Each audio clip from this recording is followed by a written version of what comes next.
Okay, and just like that, we are live. Welcome to the kitchen, everybody. My name is Rob. I am the host of the All Around Growth podcast. Welcome to the YouTube stream. Welcome to the live stream via Facebook.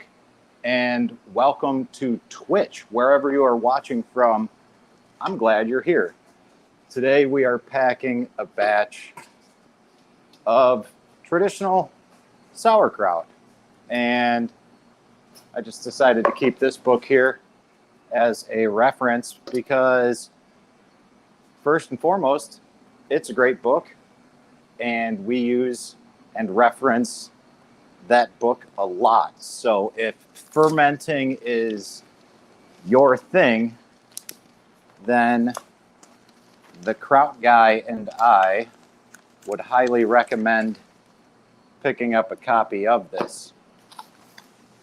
The Kraut Guy, speaking of the Kraut Guy, that is, the Kraut Guy loves his newspapers, and we love that he loves his newspapers because the newspapers facilitate ease of cleanup during packing, and anything that makes cleanup just a little bit easier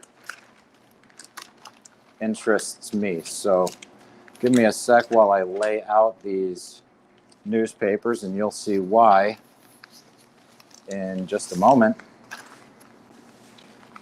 And this is really an easy thing to do to live stream because packing days are really no big deal.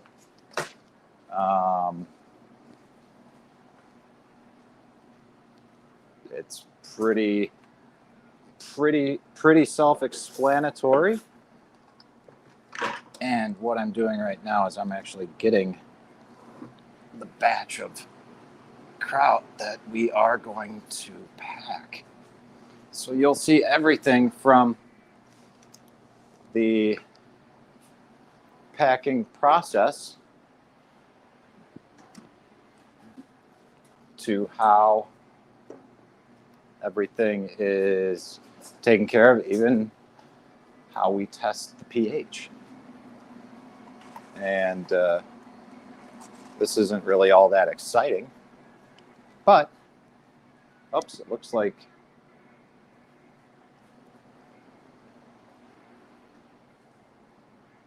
I hope that this microphone is working. So if anybody is watching out there, let me know, because I've got the microphone operating in a little bit of a different way. For those of you who are curious about the whole microphone setup, feel free to drop a comment in the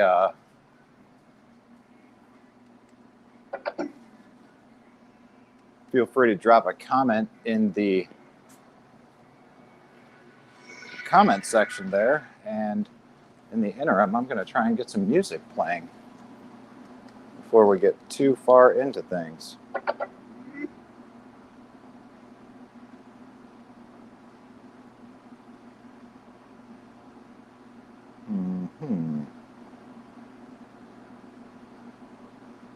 We're having a bit of an issue with our Bluetooth connectivity here. So many devices. All right. Back to the testing of this pH.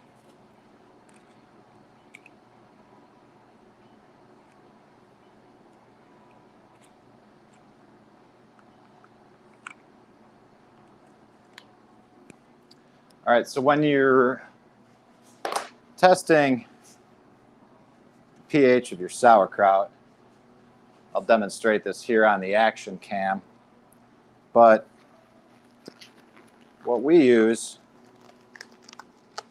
are these things. We use Lab Supplies pH strips. That is the brand, Lab Rat Supplies rather. These seem to work well for us. Do we have any particular reason why we use them? No.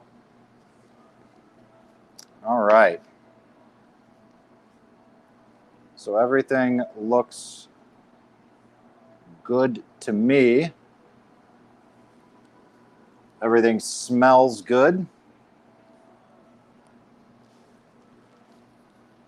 For anyone that's interested out there, this is what we're looking at generally, and what we see is something more often than not that resembles that. So we've got a pH of somewhere right around 3,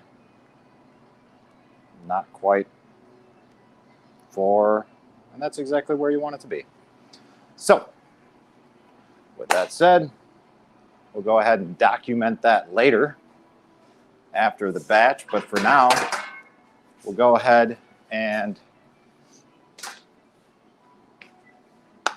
get everything squared away to be packed up.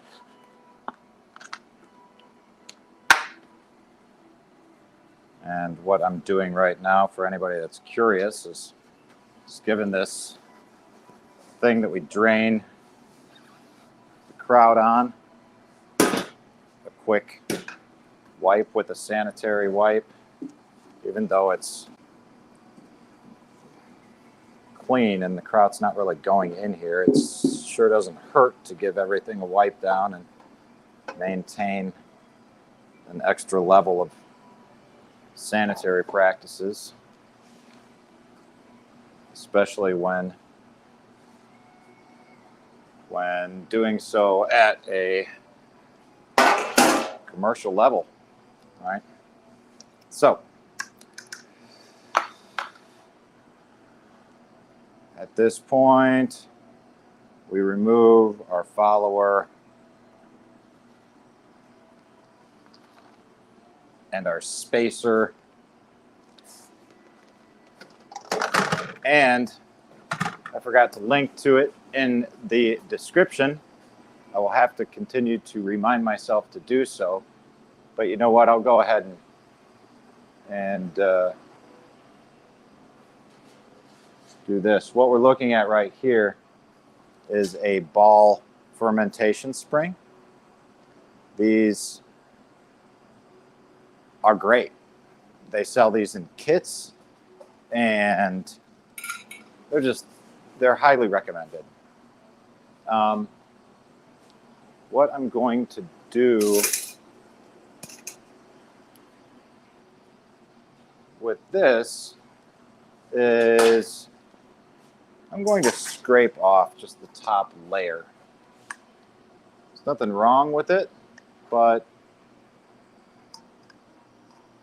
it was oxidized, and it looks like this is probably what Uncle Rob here is going to have for dinner. Why am I separating it? Let's see if I can. Once I dump this out here and we are ready to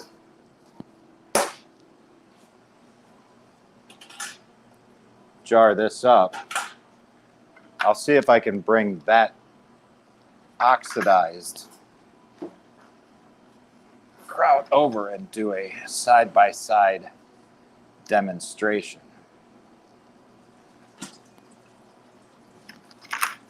And what you will see is a difference in color between what we're seeing here and what we're seeing on the very top. And it's not even the very top. I'll demonstrate here on the action cam in just a second with my trusty spoon here. But on the on the inside of the rim, right here where the spoon is. The inside of the rim right here. It's hard to tell on the camera, but right at the very top, that layer, that little, it's not even a layer, it's like a ring that was above the plate, which serves as our follower. That part was not submerged below brine, and subsequently had a little bit of an off color to it, and did not remain anaerobic, which is why everything else is the way it is, and why it's so easy to know when you've got a batch of ferments that go south. Because if you've got a batch of ferments that go south and you've got a lot of mold, the bad kind of mold, your whole batch is spoiled all the way through. There is no. I mean, it's spoiled the whole way through, and there's no misunderstanding. It being okay.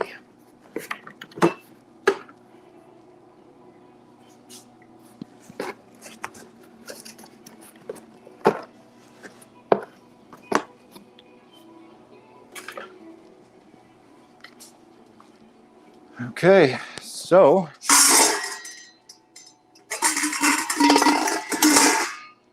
at this point, all we do, we prepare our scale, we tear it out,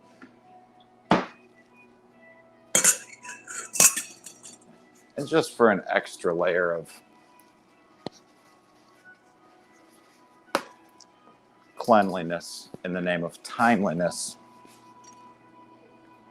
and when I spill out a little bit of extra brine, I like to have an extra paper towel sitting here.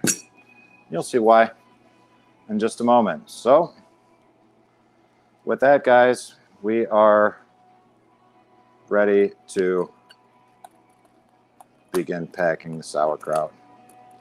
And the action cam really isn't, we're not really seeing much here, so I think what I'm going to do is reposition the old action cam here and see if that provides a little bit of a better shot. Now, this is going to be kind of stupid because I'm going to end up getting in my own way here. But hey, we're doing what we can do for the sake of content creation.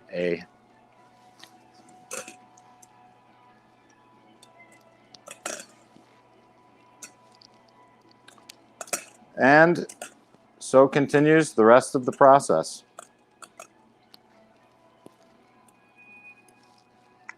If anybody's watching out there, feel free to drop a comment, say hello, let me know where you're from, and let me know if you have any questions about the process of making and or packing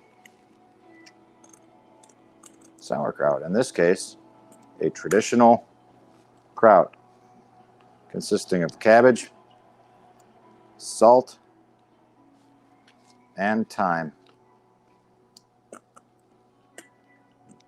Dad likes to say nature. And indeed, it is nature, because the way that things work with regard to lactofermentation is naturally. It's wild fermentation. And so this is how all of our krauts are packed by hand.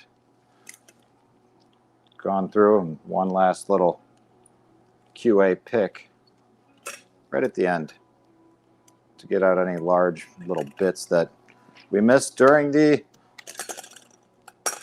making, which you could, if you were curious about, you could see that process in yesterday's live stream as we made lemon dill. Although the audio quality was quite poor yesterday, my hope is that the audio quality is better today, and we will see either as people comment or as I give this a little review after the fact.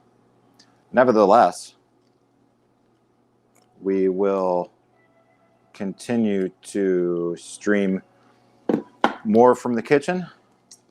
Mom and Dad are certainly okay with it, and who knows, depending on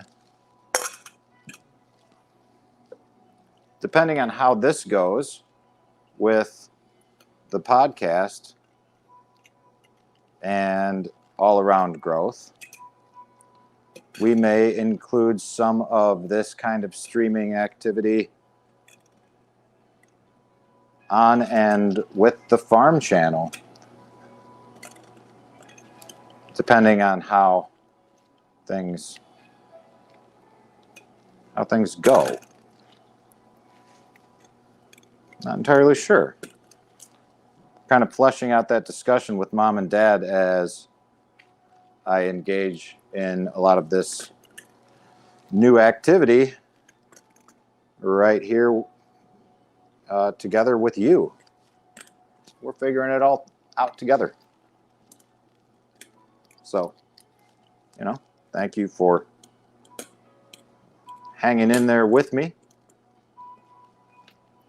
all during this time. Especially those of you who watch and listen to the show and have over the past couple of years. You have my unending gratitude for your support. And this is just kind of a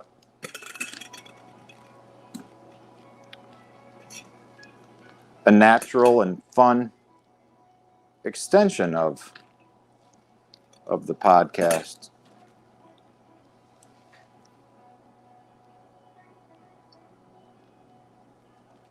Still interesting to me to think that live streaming is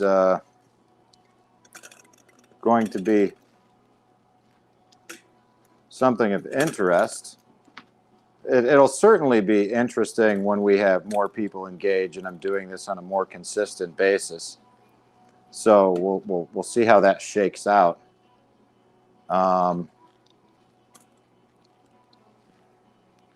But I suppose on mundane days like this, packing days where there's not a whole lot of thinking to do, just some periodic weighing of a container to make sure that everything jives. But these would be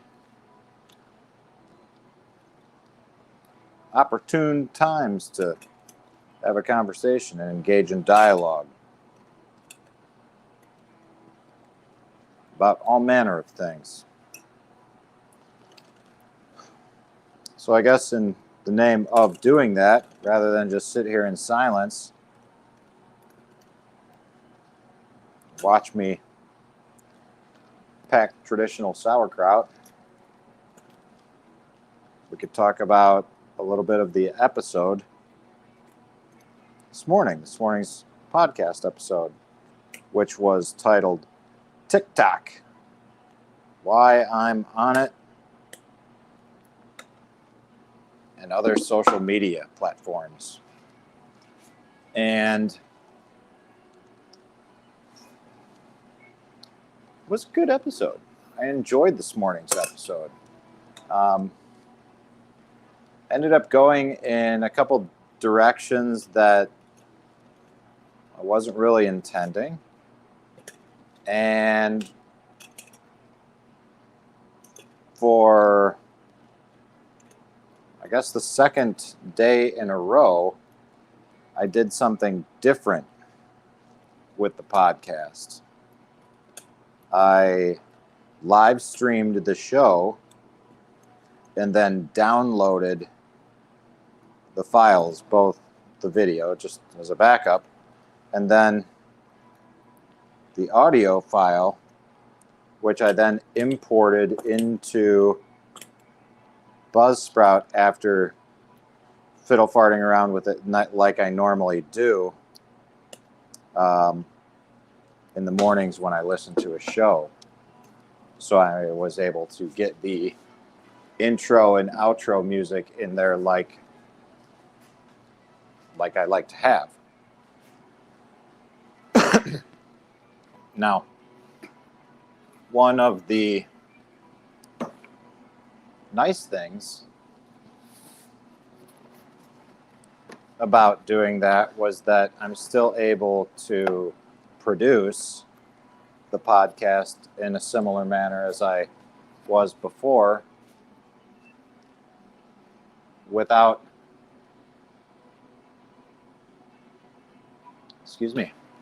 a whole lot of additional inputs. But at the same time, I'm able to have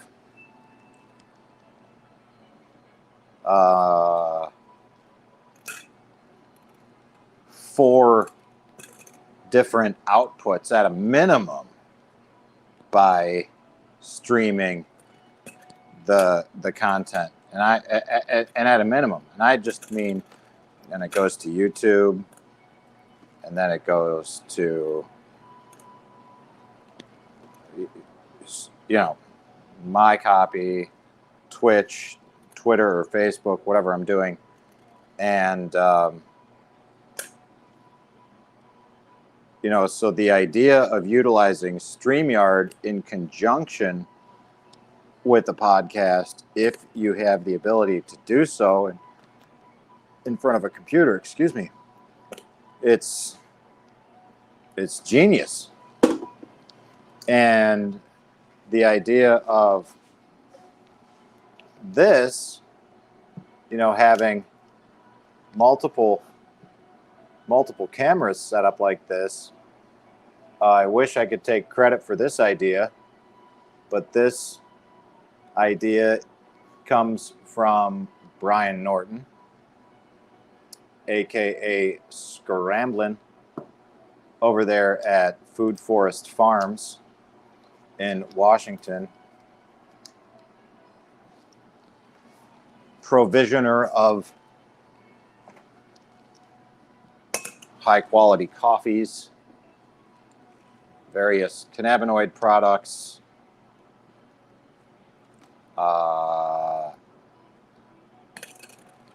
Squatch Fest 2023,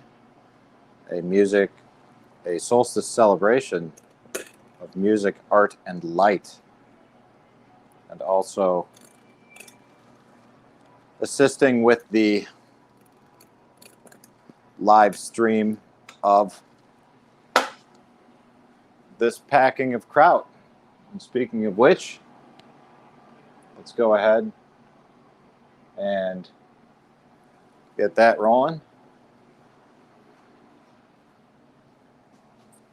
Brian was the one that helped me generate some ideas with regard to live streaming and what you're seeing right now on the action cam. So thank you. Many thanks to Brian and Food Forest Farms for all of the help and ideas and support, man. It is very much appreciated. So here we go. We are 8 jars into the batch, and we are about a quarter of the way through right now. As you can see, I'm still picking certain large chunks out, things that didn't make it past the initial packing, certain outer pieces, things that are perfectly edible, but things that I just don't particularly like big, larger chunks of core. Try to get those out of there when I can. Just that little extra,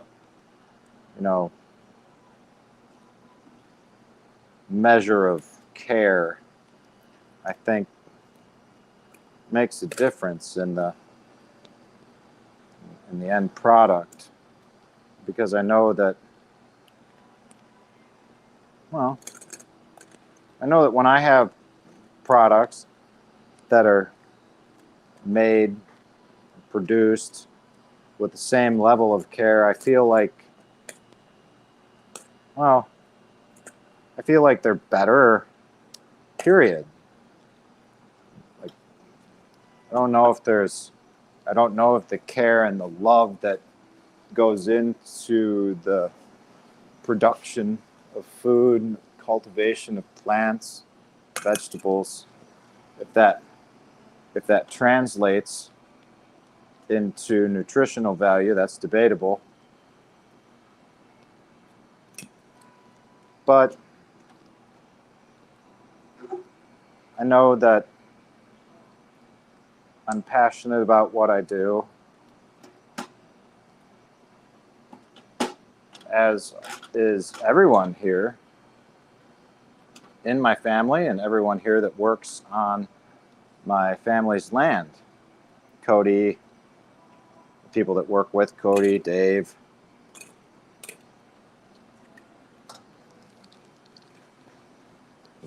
Everyone's passionate about what we do. That's why we do it. And we want to continue to work with people who share that same passion, that same enthusiasm. And chances are, if you're watching this, you know exactly what I'm talking about. Chances are you share that same passion and enthusiasm in whatever way is appropriate for the context of your life at this moment. And if not, then it's certainly in the back of your mind, and that's something that you're working towards, right? So it looks like there's maybe one or two people out there watching. I'm curious if you're in a position to drop a comment and just say, hey, and let me know how the audio sounds.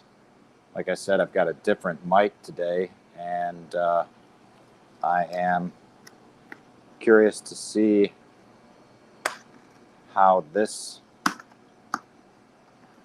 audio stream works out compared to the audio stream the other day. And you know what?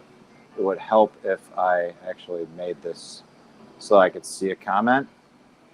Looks like someone out there thinks this is yummy. Hello, everybody out there in Facebook. It does look yummy. And as a matter of fact, it is yummy. This is my personal favorite. Traditional kraut, cabbage and salt, and thyme, nature, as Dad likes to say. And also, what's worth pointing out is, for those who think that this does look yummy and are interested in maybe taking some of this home, well, taking some of it home from a retail location, but if you're not in a position to purchase this stuff at a retail location, and retail locations where you can currently find this fine product are Keller Meats down at the Exchange Market in downtown Medina. They are stocked in the coolers there. Richardson Farms on Lafayette Road. As you're heading out of Medina down towards Lodi, right there on the right-hand side of the road, you will see Richardson Farms. Their coolers are chock full of our products as well. If you're in Medina and you're headed out towards Wadsworth or something like that, Destiny Farm over there on Granger Road is also stocking our products. And when I'm talking our products, in this case, I'm talking about these fermented foods. And you can also find where our products are located and will be located on the website at yorkmeadowfarm.com. And moreover, if you just simply want them shipped to your door, then boop, boop, beep, boop, you can type in your order at yorkmeadowfarm.com/shop. And we will do exactly that. We will send either fermented foods or bath and body products, natural bath and body products produced only with essential oils, pure essential oils, no fragrance oils, and botanicals and clays, no artificial nothing in the soaps. So if you want naturally fermented foods and naturally produced bath and body products, then York Meadow Farm is where you want to be shopping. And if you are a listener of this live stream and a supporter of the All Around Growth podcast, then you are eligible for a discount at checkout, a discount of 25% off of your entire order by utilizing the discount code All Around Growth. And that is our way, largely my way, of saying thank you for the support of the show, the support of my family and our business and everything that we're doing out here to try and do more for you, do more for our customers, and do more for the people that work the land with us and help those who work the land with us work the land. We're all in this together, and we're just trying to live a different life, live a better life, walk a new path. And we're all doing that together. And because we are doing that together, you get to participate in the added bonus because you get to check out the behind the scenes action, listen to the show, and get that discounts for doing so, guys. So again, anybody that's out there watching, Facebook, YouTube, and or Twitch, feel free to drop a comment.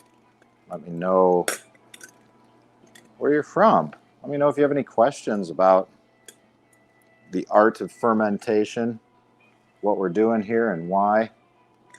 And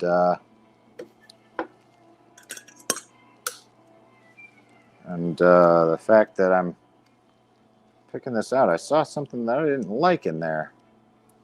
And now I'm not sure what I saw. So maybe my eyes are playing tricks on me. But again, I do what I do because, well, some may argue that it's because I'm mildly anal retentive. And there are some who laugh at me for some of the measures that I take when making and packing this stuff. But I don't know. This is the way that I would want it done. I guess if I was the kraut guy myself, and if I had somebody, if I were in my father's shoes, I guess I'm just trying to work in a manner that is consistent with what I think I would want if I were him, which is kind of a weird thing to think about because I'm not. But that's always how I've tried to approach my work with wherever I did it, for myself, as an employee. I always tried to look at things through the lens of my employer or my manager, and I'm not sure that always was. Well, as a matter of fact, I'm quite confident that was rarely understood by my superiors. I don't know what to say other than that, other than the fact that there's a reason why they're no longer my superiors. So, yeah, there's that.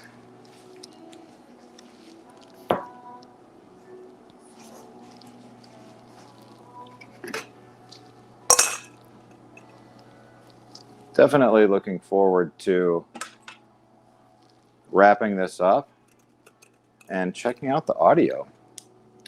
Oh yeah, guys, we were talking earlier, and then I don't know what I got distracted by.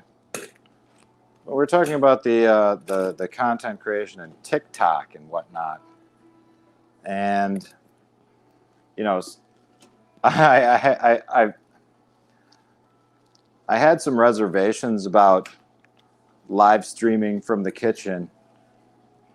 Like, was there going to be any interest in this? Who's really really live streaming as I pack sauerkraut? What really? Who's going to watch this? But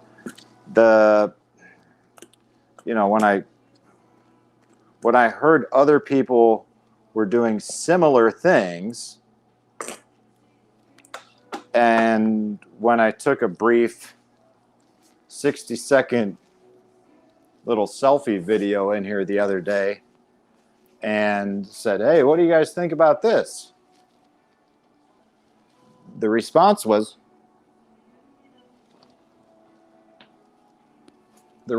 quite surprising.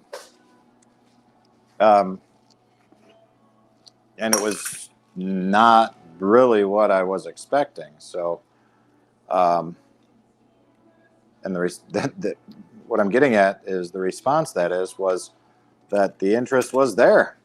Like, yes, do this. It's the commercial kitchen's kind of cool. We'd love to see what you're doing back in there. And so I thought, okay, I guess we'll take a look at this and we'll show it off. Why not? So here we are, live streaming the scintillating act of packing Kraut Guy Jr., my favorite, a batch of traditional sauerkraut. And this was a batch that we started fermenting on August 29th. So it's been going for, depending on how we think about this, I think Dad would say 60 days. I'm going to say 59 because in my mind, right, this is one of these fun little disagreements that Dad and I have, but since I'm packing it today, I don't count today as a full day of ferment because, chances are when I or Dad made this on August 29th, looks like my handwriting on the label, it's possible that it wasn't made until the afternoon. So anyways, minor detail, but basically we're looking at 8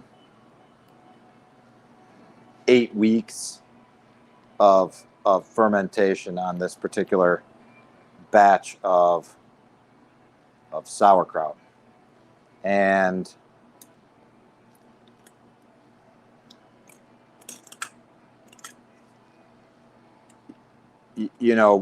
how long do you let your sauerkraut go? That's a good question.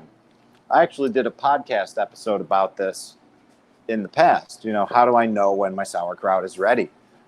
And I don't remember exactly what episode it is. And if anybody out there is listening and wants to go to allaroundgrowth.co and scroll down and tell me and drop it in the comments what episode was, how do I know when my sauerkraut is ready, I will send you a complimentary jar of this traditional batch. All right, so there you go. A little bonus for those who are watching, those who are interested in getting a little freebie. And the only caveat to this, in conjunction to dropping that link in the show notes, is that you've got to take a picture of yourself with that sauerkraut once it arrives and share it on social media. Then we can consider the deal done. So we got a few people out there. There's an opportunity for you to get a free jar of traditional sauerkraut.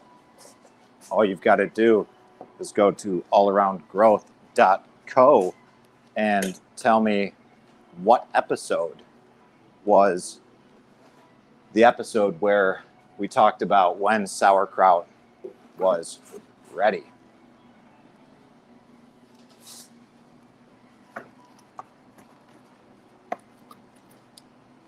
So that's right, that's allaroundgrowth.co. And anyone who's interested in a free, that's right, free jar of traditional kraut, all you've got to do is go to allaroundgrowth.co and let me know what episode of the show was the episode where we talked about how long it takes sauerkraut to be ready. Anyways, while I'm finishing packing up this little batch, we might as well talk a little bit about that. And the answer, in true permaculture fashion, regarding when is my sauerkraut ready, is it depends. It depends on the size batch that you are doing. It depends on the ambient temperature of the location where your ferments are kept. It depends on any number of things. For example, our commercial kitchen here, we keep everything at 70 degrees. And that constant temperature allows for consistent results with fermentation. Okay? So constant temperatures help with consistent results. And when you're doing this at scale, consistent results is what you want, because when people come back to buy your product time and again, the expectation that you can deliver the same thing is there.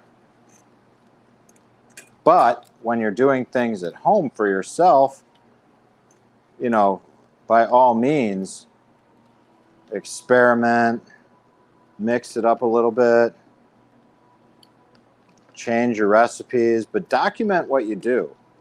That's important. And always keep, just, a journal is best. But even if you have something simple like masking tape and a Sharpie marker, for example, that works. What do I mean by masking tape and a Sharpie marker? Well, for example, with the action cam here, let's take a look at this batch. And what I mean is something just as simple as that. You want to make sure that you label your batches accordingly, and that way everything is noted and documented in the case that you either have something that you want to repeat, or you experience some kind of failure and you want to understand why. The more detailed the notes, the better, but at the very least, make sure you have something documenting what the hell it is and the date that you started that ferment. That's always helpful. So again, how much time do you need? Well, it depends. You can have ferments complete in as little, it depends again on what you define as complete. But fermentation is, as soon as these things go under the brine and are submerged under the brine, lactofermentation begins, right? And as long as there's an anaerobic environment and the good bacteria outnumber the bad, the process of lactofermentation will continue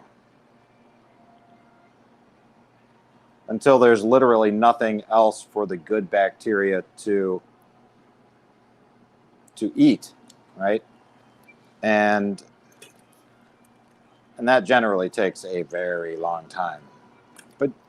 But we've let batches of, boy, I'd have to look back at the records to identify the longest time we've gone, but 80 days is not uncommon. And if there's a real rush to turn something around for whatever reason, in the case that a batch failed, or in the case that, like just the other day, we had a customer place an order for 3 cases. Shout out to Maurice Small. Thank you, Maurice, for the considerable order. We appreciate you. We love you. And I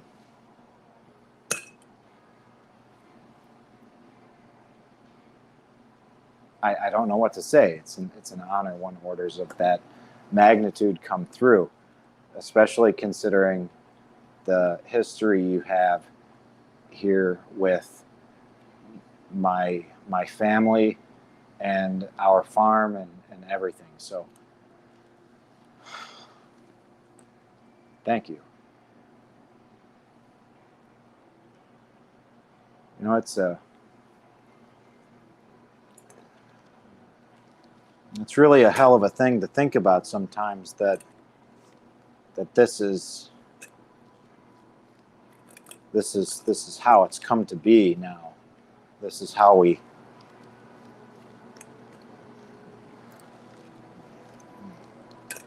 what we're doing. You know, it's awkward for me because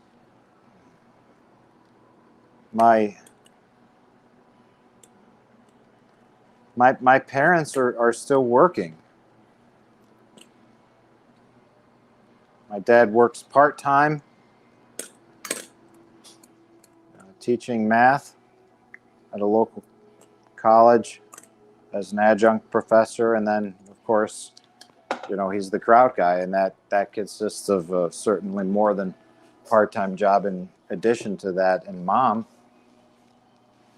works full-time as a nurse, and she still does, and in addition to that, makes all the soaps that she does, and the hand creams, and the bath bombs, and the shower fizzies, which will be online soon. Right now, online, you can find all of the bar soaps and the hand creams and the liquid hand soaps. Those are all available online.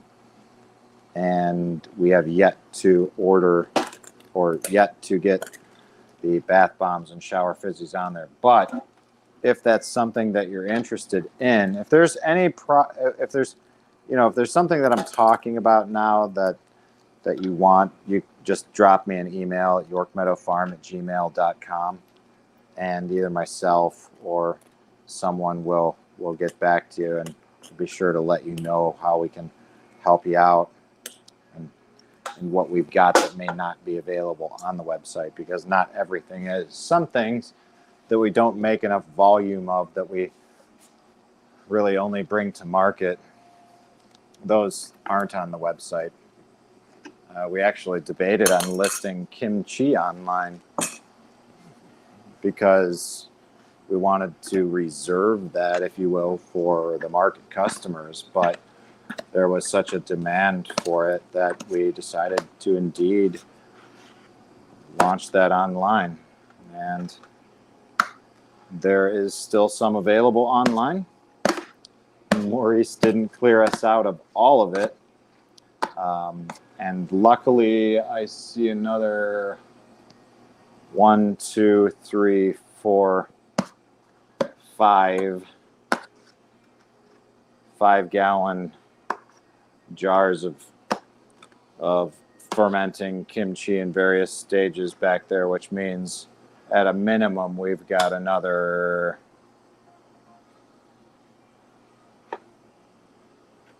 8 to 9 cases of kimchi in the house. So have no fear, guys.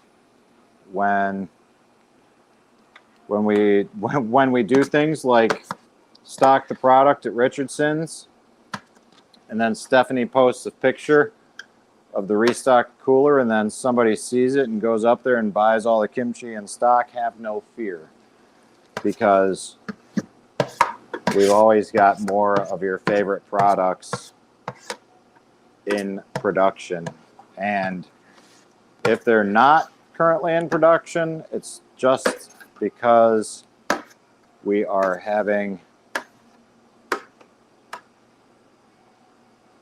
some, dare I say, challenges. But when the seasons change, your suppliers must change. And we are working on a different seasonal cucumber hookup. So we will have pickles back in the rotation, hopefully within a couple of weeks, and hopefully we'll have them by New Year's. Bread and butters are much quicker turnaround time. The garlic dills and the full sour New York deli pickles, they take a little bit longer because they are a truly fermented pickle, unlike most pickles that you see in your favorite retail locations. Most pickles that you see are simply a vinegar pickle, and I want to be quite clear that there is nothing wrong with a vinegar pickle, but that's just not what we do. That's not our preference. We prefer a fermented pickle, either in the form of a full sour or a half sour, known as our garlic dills. And we find that our customers do too. Although Mom and our customers insist that we make bread and butters. So we certainly do. And I'll be honest with you guys, I'm not a big fan of the bread and butters, but boy, people really seem to like them.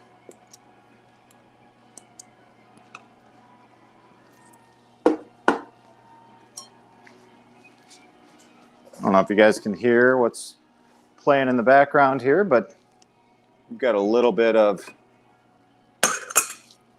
music to accompany this packing afternoon, evening. And when we get to some solid jams, I'll go ahead and turn it up so you guys can get a better idea of what I'm listening to. And I'd love to hear some comments, see some comments from anybody out there who can be adventurous and take a guess as to what I'm listening to.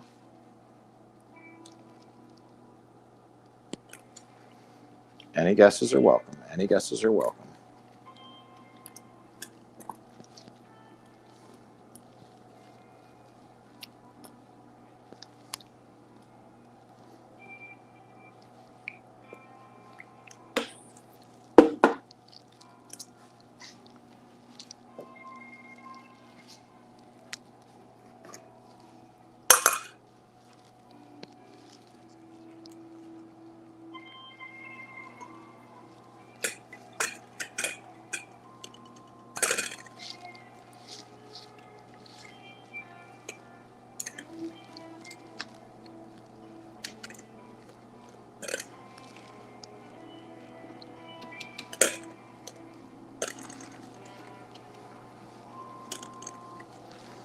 Okay, it's been kind of a slow day out there outside of one comment from somebody out there on Facebook thinking that this stuff looks yummy. But as time goes on, and as we continue moving forward with the live streams, I believe we're going to try and do something with a little bit more consistency. And I was thinking about that today and actually doing this earlier, but I was out in the woods earlier with Cody, and that was, you know, I didn't want to lose the opportunity to spend some time with him, and that was nice. So it was nice to get out into the woods and just have some nature time. It's honestly something I feel like I should do a bit more of here, considering that it's literally in my backyard.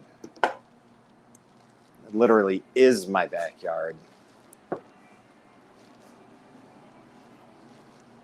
So it looks like we are at 29 jars right now.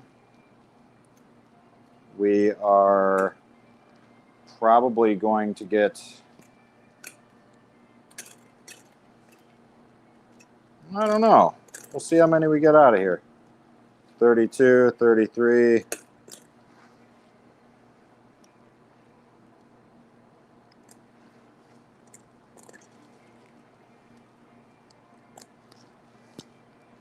That's usually about what we can get out of a batch.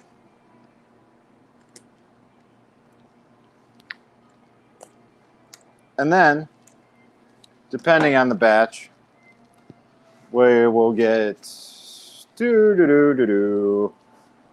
4 or 5 bottles of brine.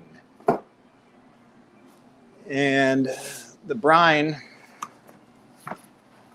is a relatively new product that we started offering.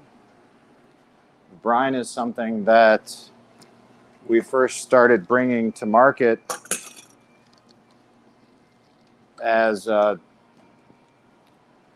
just a talking point. I brought it up in, well, one of these bottles.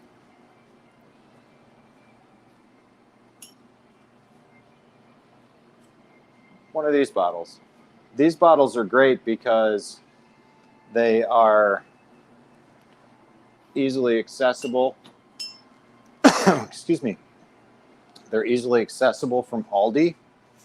They sell this carbonated lemonade in them, which certainly isn't an acceptable beverage for those of you who are keto, paleo, and the like.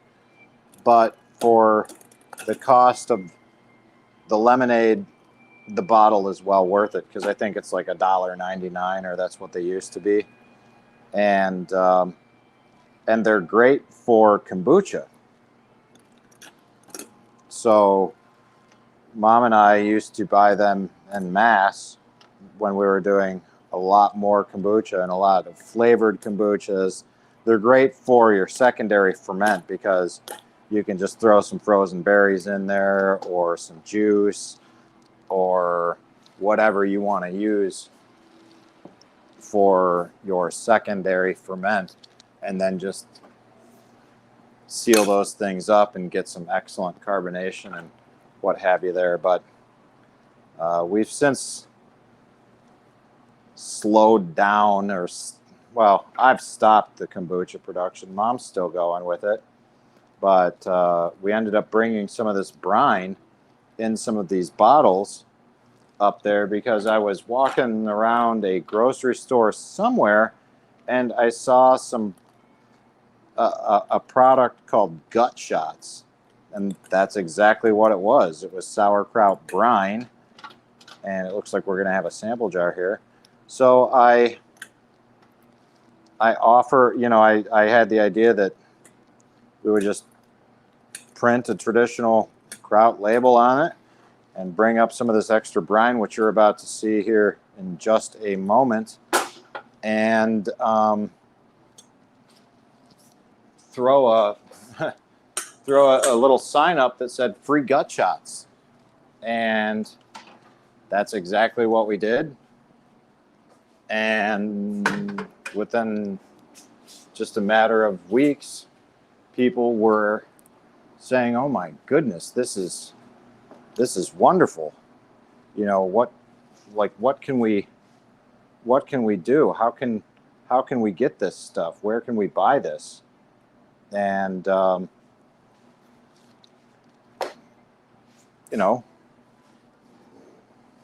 we decided to start bottling all the excess of what you see here, because what you see here is the brine, which simply gets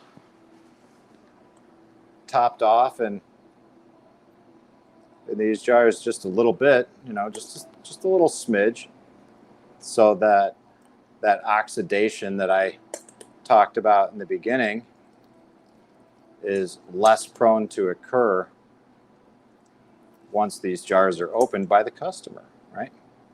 So we just top it off with basically what is the equivalent of, I would say, 2 to 3 tablespoons of brine, if that, in each one of these little jars.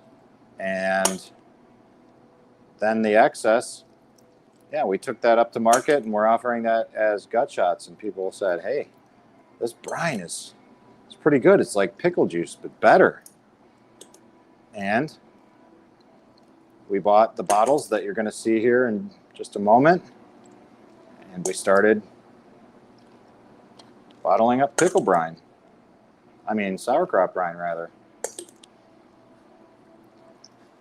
We have had a lot of feedback on the brines. People are using the brines in mixed drinks, like martinis, especially with the traditional.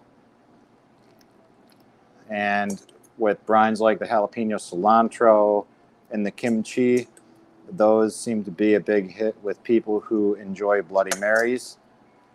People have mentioned that they use the curtido brine as a marinade for pork and chicken. And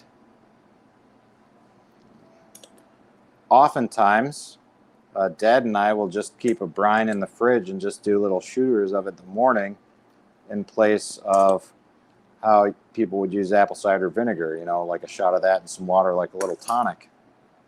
And so, yeah, needless to say, the brine's been a big hit. And just like that, just about measured it perfectly. Everything looks pretty good. We'll add a little bit more to just a few of these. Not that it's overly necessary, but again, perhaps this is just me being mildly anal retentive with the end product. Perhaps. But got to get some labels here, or some lids rather.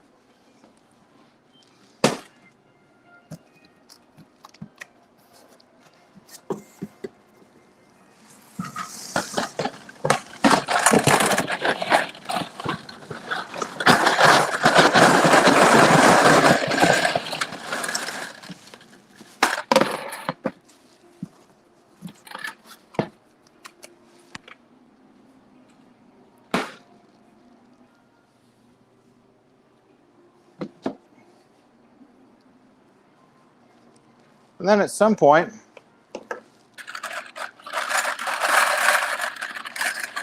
Dad will be out, or I will head on in and let him know we need labels printed up, and we'll get these things labeled up. And that, my friends, is how things go. That is how your sauerkraut is packed. By hand, oftentimes by yours truly, if not by yours truly, by the kraut guy himself.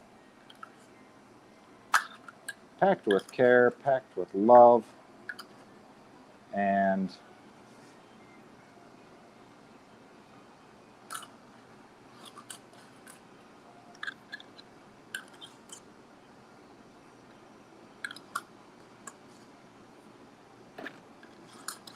packed with a hungry belly. One that's looking forward to eating the remnants of what's non-saleable, where I just dropped that lid.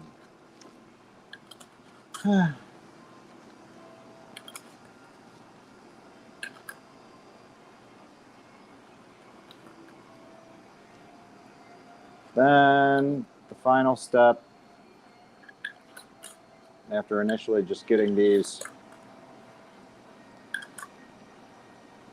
feel like one of these isn't seated. We get these on just barely finger tight, and then we fill the brine bottles, do the same. And then what we do is I deglove and we wipe the outsides of these jars and get them ready for the final labeling. Again, another not so scintillating piece of the action, but it is part of the deal. It's part of how your sauerkraut is made, and because we are all about truth and transparency with the product that we make, got to add a little bit to our sample jar here. We want to make sure that you know exactly what we do. So we've got that going. We're going to grab a few jars here for some brine. Don't really know how many we're going to get, but we'll see.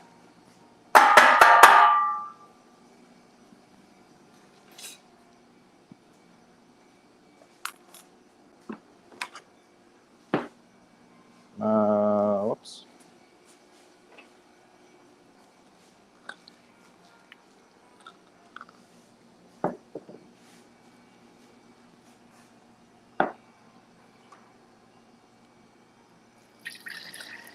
It's always deceiving how much brine you're going to get. I never can tell. I always think it's going to be less than it actually is. So I used the old 200 micron, whoopsies, filter that I used to use for kombucha. That one's full. And it seems to work pretty well to keep out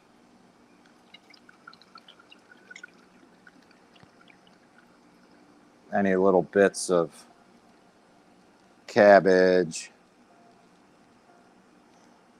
And that's really all that would be there in this case is cabbage. In the case of other ferments, we've got cabbage, onions, all manner of things in there. But this traditional is a pretty simple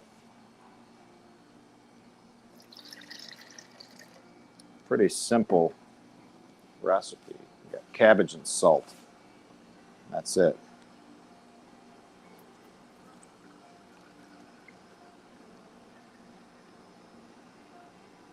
Well, looks like we've got 2 brines and a sample here, guys. So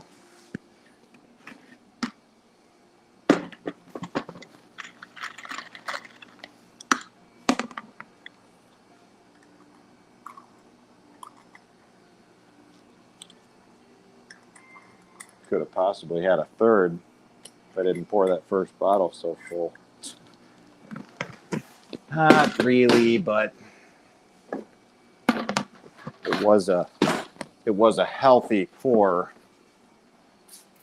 Just like the healthy samples that you get if you come to the farmer's market, what you end up getting when you get samples dished out by yours truly is a sample of the highest quality. They're big, they're tasty, and more often than not, they leave the customer feeling satisfied. Okay, so this is it. This is the final step. One final wipe down. Getting them cleaned up and ready for labeling. And then we put them in cases put them in the walk-in cooler where everything is ready for sale, whether it's market, whether it's online, or whether it's to our retail customers.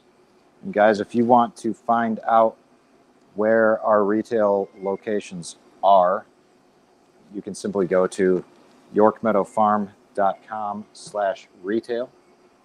If you want to find out where we are currently at market, you can go to yorkmeadowfarm.com/market, or just simply go to yorkmeadowfarm.com. Check it out. Subscribe to the newsletter where you can get updates from the farm and homestead, everything that's going on here, discount codes and updates on new products. And even though you'll be eligible in getting discount codes and whatnot on products through the website, the best way to get optimal savings is through the discount code All Around Growth, which you can put in at checkout when you order. And listeners of the show, watchers of the live stream, either now live or at any point in the future, supporters of the All Around Growth podcast and our endeavors with this are the best that anyone can get. There may even be better savings than what you'll get with the All Around Growth code by joining us at the Telegram group, t.me/allaroundgrowth. That's where I personally am most active on these various social media platforms, and I would love to see you there too. So check it out if you're not already there, t.me/allaroundgrowth. You know, I have some friends, more so family members, who have been reluctant to, either like come out if they think I'm live streaming or maybe join in some of the things that I do online. And I would encourage you to, if you are one of those people, don't feel that way by all means, and be involved. If you know me, it's because if you don't, it's only a matter of time before you do. This podcast has resulted in a little bit of a community that intersects and networks within a number of other communities. And those communities end up meeting in person, and we form relationships and friendships, and it's kind of awesome. And you can do that too. No matter where you are, no matter where you live, the networks that I'm talking about run deep, and they are vast. And it doesn't take much except a little bit of time, effort, and energy on your part to participate in them. So if that is of any interest to you guys, one easy and great way that you can do that is through allaroundgrowth.co or allaroundgrowth, t.me/allaroundgrowth. And with that, guys, we're going to go ahead and wrap up this live stream. It's been a pleasure packing traditional sauerkraut with you. Thank you to those of you who watched, and for those of you who've watched in the future, thanks again. You can definitely like and support this by liking the video, subscribing to the channel, and hitting the notification bell on future live streams so that you can catch this live and interact with me while I'm doing what I'm doing. Packing kraut, making kraut, or just hanging out in the kitchen. So until next time, guys, we'll see you later. This is Rob Kaiser, and thank you.